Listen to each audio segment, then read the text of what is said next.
exhibit that features Rothko Vic. Look how nicely it plays with the Giacometti and Agnes Martins. It's grounding, it anchors, and you know what? Sure, fine, you have a point. The music is maybe a touch past taste, but you know how it is with these gallery openings. The curators always want to get on the donors' good sides, and to do that, they always have to pull something unique, zany. 15th century British court. I don't know. No, are you kidding me? I'd sooner die than be caught trying to slow dance here. I mean, come on. I'm pretentious, but I'm not an ass. And it's already bad enough that I'm at one of these things with you guys, but going out to the dance floor? You'd have to fight me tooth and nail to get me to sway in close quarters with ostentatious, grandiose, fake deep showboats like you. I mean, how are you doing? I don't think we've met before. Look at you, just hovering at the periphery. Come, join us. We're always looking to liven up the conversation, aren't we, friends? To whom do we owe the pleasure? Wow. Just wow. It's shocking, you know. This event is highly exclusive. I only just joined the social group of these patrons recently. It's very hard to break into without the proper connections. Ah, so you did know.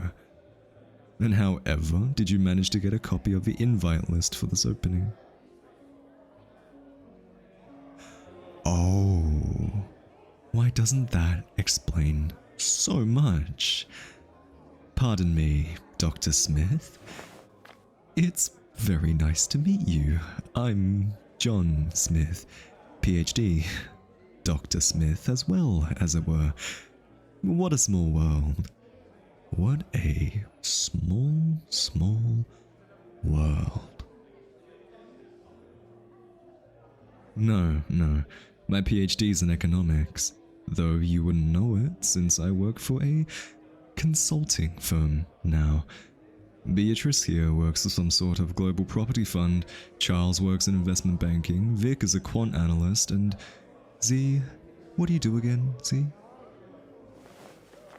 Right, system security analysis. What about you? So then, Dr. Smith, JD, PhD, MD, how handy. Tell me, what motivated you to be so well studied? Huh, that's quite the specific niche of industries. Couples counselor, divorce lawyer, and psychiatric specialist all wrapped up in one. You are just too good to be true, aren't you, Doc? You're, frankly, unbelievable. No, really. How is it that you are even able to market your skills? What do your clients even call someone with as many titles as you? The Love Doctor? That has got to be the most creative and fun spin on your little practice. Case write-ups, published research, healthy prescriptions of hugs and kisses. It's cute. Fun. Oh, I didn't mean anything by that, Dr. Smith. Just a bit of teasing. Your skill set is just so unorthodox, I should say. Very specialized.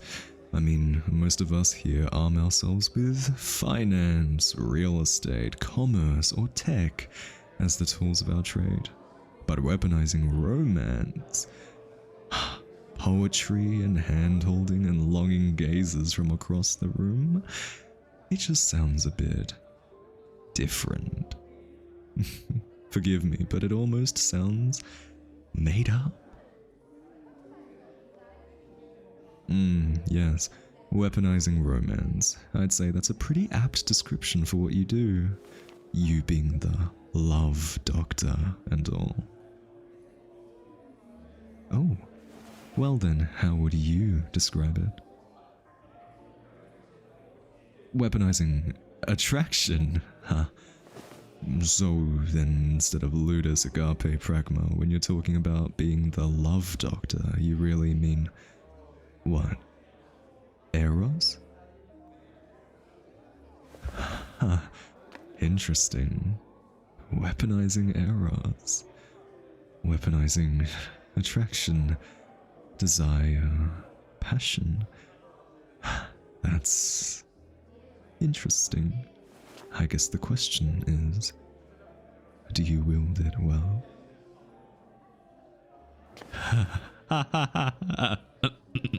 I mean, that's the question on everyone's mind, isn't it? We're all just dying to see the love doctor in action. Maybe even pick your brain for a couple of tips. Isn't that right, Beatrice? Oh, Charles, you of all people cannot laugh. When was the last time you had a date? No. You can't give me a hard time for that now, Charles. I went on a date just last week. Yes, the one I met online. And obviously, since I'm here, my organs have not been harvested like you were all joking about. That kind of stuff is so outrageous, you know? No one would try to kill me on my first date. Right, Doc? See, you were being ridiculous. All of you. And I expect a cut of that betting pool you all had on me. Don't even pretend there wasn't one. Because, contrary to what you were all gambling on, the date was fine. Better than fine, actually. It was really interesting. Haha, what, you two, Smith? We've barely even met, and you're already teasing? You hardly even know me. Really? You know enough. Well, you could always know me better. In the sense that we could all always know each other better, you know, as far as friendships go, deepening into something more and all that. Deepening into more friendship, that is. Friendship. Nothing more. Well, something more in the sense that we might be closer. Of course. In emotional connection, I don't want to be closer to you, obviously, but... Really? That's all you need to draw your conclusions about me. Sure then, let's do it. You can be the judge, Doctor, since you want to know so badly, and I'll tell you all about my date, and you can give me a couple of psychological hacks as well as assess my performance. Oh, I'm certain I can keep up. I'm a great student when motivated. I mean, that's how I got my PhD and all. Okay. So, we met at my favorite restaurant, Eden, and... Yeah, Z, what about it? I go there all the time for a reason. Plus, my date has a soft spot for city nightlife, open-air concepts, and dishes made with fresh ingredients. It happened to be the perfect place. That's right, Doc. I do pay attention. You never know what sort of information comes in handy for different situations. Anyway, we talk a bit, break down that Initial first date awkwardness barrier, bond over a shared dread of work, and then there was a certain mood shift, and naturally we ended up back at my place. To talk, guys. To talk. It was nice though. We found out we had a lot in common. A lot more in common than you might think. And at the end of the day, I think a certain spark was acknowledged, even if things didn't go quite as planned. I could have really used your help there, Smith. Orders straight from the love doctor for lots of bed rest. Lots of bedtime, little rest, of course. But overall, it went about as well as any date could. Not the most ideal conclusion to the night, of course, but I think I played my part well enough.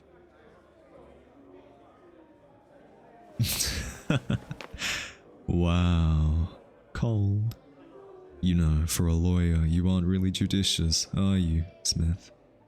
Alright then, since you're the love doctor and everything, I'll bite.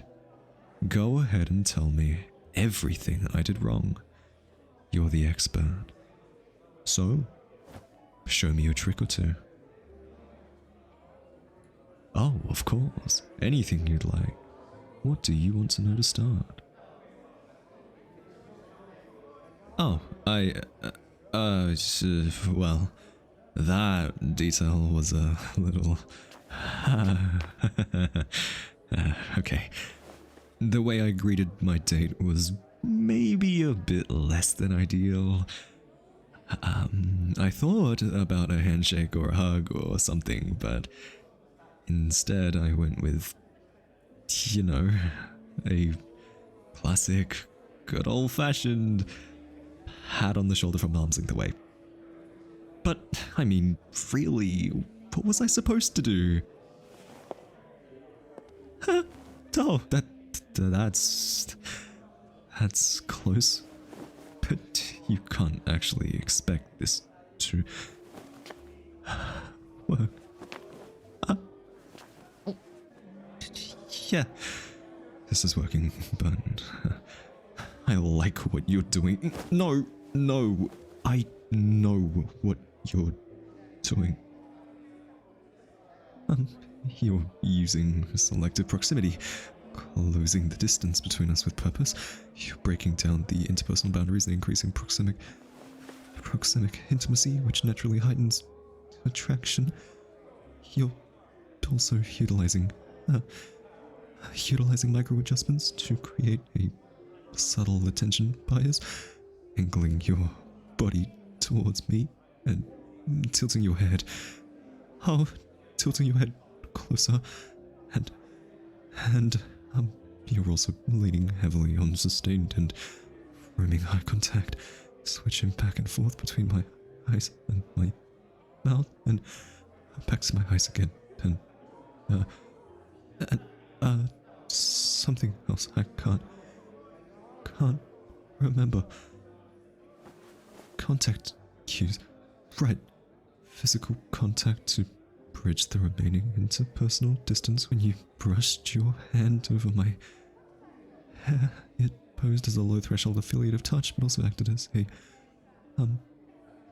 destabilizer, triggering self-monitoring and hyper-awareness. Yeah, I'd say I'm extremely hyper-aware right now. Did I got this right? Motivational interruption, frustration, effect, desire, amplification, fire withdrawal, and that would require a calm exit at high intensity, so we're missing, one final touch. Well, when I first greeted my date, kisses on the cheek were mentioned, but...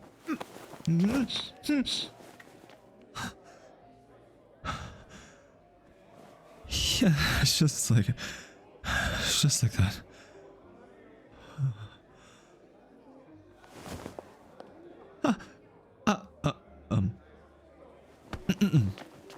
was, that was, uh, pretty good, Doctor. Uh, get a room, you two. um, does anyone else want to step in to be an example? Guys? When did everyone leave? Huh. I think I'll join them at the bar then. Well, because, Doctor, I think it'd be very dangerous to be alone with you right now, in more ways than one. We always have an audience, whether you know it or not. Always listening, watching. Not that that would stop me. Nothing. It's just sitting out here in the open. It's too many eyes, too many ears, and alone with too much temptation. I don't know what I'd do. Better that we have some company. I guess that could work. We would be in constant motion, moving around so much no one would be able to catch our full conversation. Fine. Why not? Let's dance.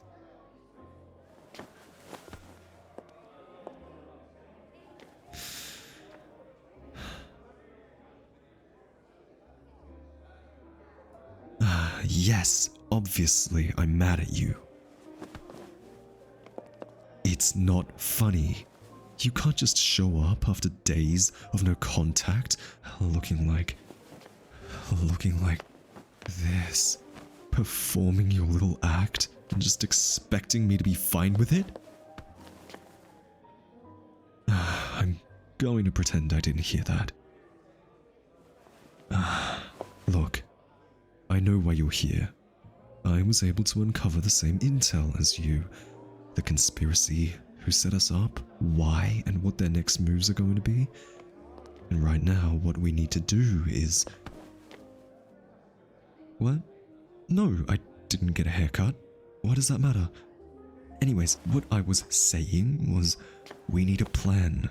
I don't know if you have any allies at your agency that would defect for you, but I have a few friends that... What's that supposed to mean? No, I'm not. My eyes do not dart around when I'm nervous. No, they don't. And plus, why would I be nervous? You're just trying to distract me. Look, we need to focus. Do you know how many people are on the hunt for us? There's hardly anyone I know that I trust, and I need you to... Hey, stop that! Stop looking at me like that. You know exactly what you're doing. Stop doing the thing with your eyes and your words. You know exactly what you're doing. Yes, you do. Slowing the moment, unexpected precision, drawing out the smiles, silences, and making all of your deceptively innocent observations. Hey, I said stop looking at me like that or I'm gonna... Look, I know all your little tricks, okay? And they don't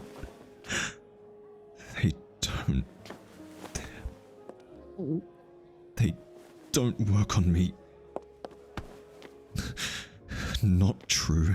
My nervous system is perfectly regulated, and if I'm fidgeting, or if my voice is shaking and my breathing is weird, it's only because we're so close and touching.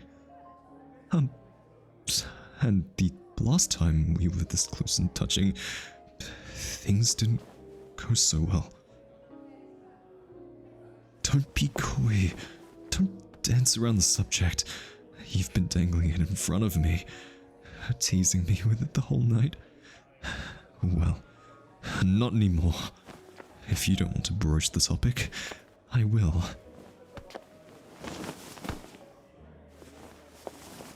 I'm talking about the last time we were this close, when you straddled me with your right forearm pressed against my throat. What? Of course it was. It was your right forearm. No, it was definitely the right forearm. I would be the one to remember. No, I do not think about it. I don't think about it that often. I don't think about it every night. I'm not thinking about it right this very second. Oh, you're doing it again. Just stop looking at me like that, please. It drives me crazy. Keep looking at me like that. Keep looking at me like that, and you're asking for trouble. Keep looking at me like that, and I'll do something about it. So, who am I kidding? I can't do this anymore. Keeping this act up, pretending, it's like I'm punishing myself. And why do it myself when you can do it for me? It's just a job, Smith, and I promise you we can go right back to trying to kill each other after. In fact, that's probably my best case scenario. I know you like to work as efficiently as possible. Cold, detached. But I say, let's make this personal. Oh, of course I did. What? You thought I wasn't going to look into you after our little encounter? I'm very, very thorough. I look in all the right and wrong places when it comes to you, Smith. I know all about your methods, your habits. But do tell me, what's a guy gotta do to see just how brutal you can be? I'm not scared of what you do to me. If anything, I'm scared of how quickly I'd accept it. You say my name and suddenly I'm compliant in ways that should concern the both of us. The script's flipped now, hasn't it? Say it. Say that again. Tell me to stop looking at you like this. I won't, but tell me anyway. Your voice does things to me I can't say politely. And you know, even if you told me to behave, I wouldn't. But only because I want to see what you'd do if I didn't. Oh, Smith. I don't want respect. I want you. And I'll crawl for it if you want. And honestly, I'm hoping you do. Oh, who cares? We're both dead, anyways. Might as well go out with a bang. You put me where you want me, and I'll stay until you remember I'm there. And if you hurt me a little in the process, I think I'd make a sound you'd want to hear again. You don't get it.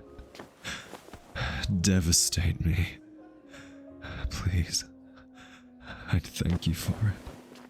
Feed me a scrap of attention and I'll lose my mind. You could ruin me, and I'd hold still and let you do it. I'd ask if you wanted a better angle. I'd make it so easy for you. You know I'd make it worth your while. Oh, what's wrong? I thought you'd like the idea of me embarrassing myself on purpose. Sure, I can be quiet. Shut me up however you want. And if you told me to open my mouth, I wouldn't even ask why.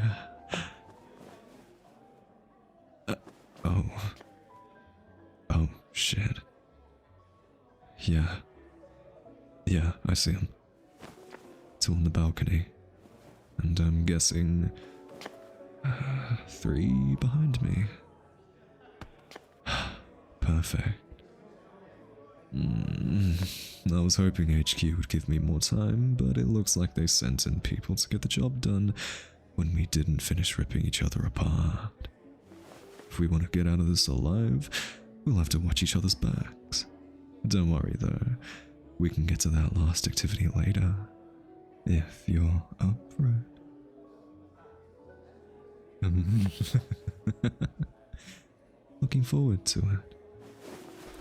Well, Smith, let's get ourselves out of this mess and into a mess of our own making. And as much as I'd love to recreate the night we first met, you're going to have to show me your full arsenal while we're in action. Hopefully you can do to me what you were about to do to them. I just have one more question for you. Same time next week?